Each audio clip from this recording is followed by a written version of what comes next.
Let's move on to General Mills. And it was on this day in 1964 that General Mills introduced Lucky Charms cereal. So maybe appropriate that they're reporting today. Shares of General Mills up about 4% this morning after third quarter profits came in higher than expected. They also raised guidance for the full fiscal year. And look, I mentioned the cereal.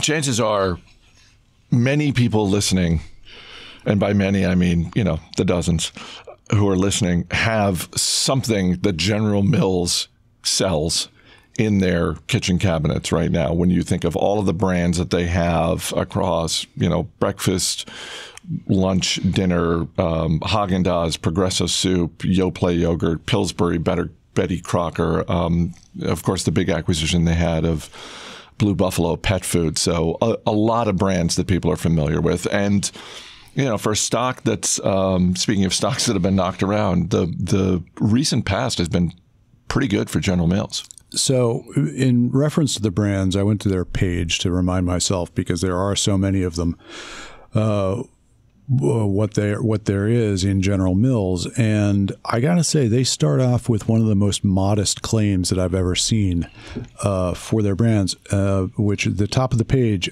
this is their claim. We know when we're at our best, people love our products. Many would just go with people love our products. Right. It's like, what about when you're not at your best? Well, then people don't love them. That makes me You ever get a particularly weak box of Lucky Charms or something? You're like, not at their best on this one. Yeah, exactly. That actually makes me like General Mills more. We're going to talk about how companies message themselves in a moment. We'll get into this a little bit more with the impending IPO. Did you have an actual question that I didn't answer there? When you look at this business and consider the industry that they're in, because 2018, packaged foods, if it wasn't at the top of the list of the industries that you did not want to be invested in, it was certainly in the top 3. And as we talked about with FedEx, is the worst over. I'm wondering if General Mills is operating on such a level that it's like, actually, yeah, this is a pretty good stock to own for the near term, because whatever the stock has done in the past, this has always been a stable business. There are various points of time where you'd want to own shares, certainly stretches of time where it's like, nah, this is not something I'm interested in. And I'm wondering if I don't want to apply what's happening with General Mills to the entire packaged foods industries, but are they operating at a higher level than the competition they're dealing with?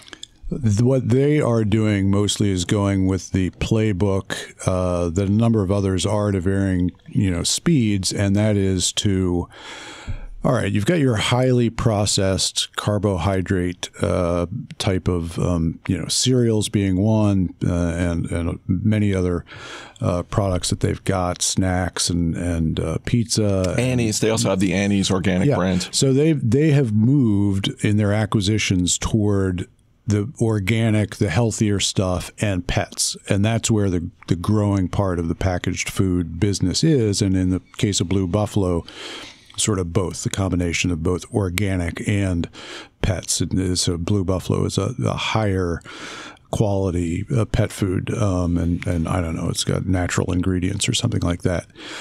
I don't know. My dog doesn't seem to notice the difference. He's incredible, actually. There's a little the toughest part of the day is feeding him in the morning because he is very excited about any food there is, whether it's organic or not. It doesn't need to be Blue Buffalo. It can be Lucky Charms. And he's pretty excited about that, too.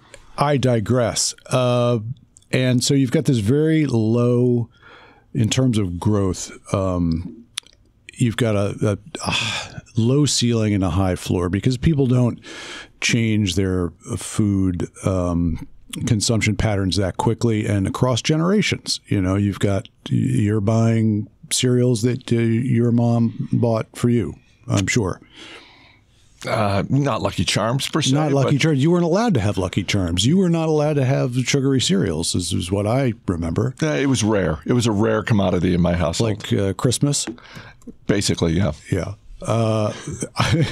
Anyway, so they're taking all of the stable cash flows from those sorts of things, and rather than building in and doubling down on what they're best known for, if cereals is what they're best known for, it's going more toward the organic, natural, and pet stuff, which is the growing part of the packaged goods market.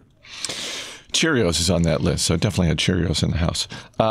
You pointed out Wheaties. I mean, come on. It's the stuff champions are made out of. That and little chocolate donuts.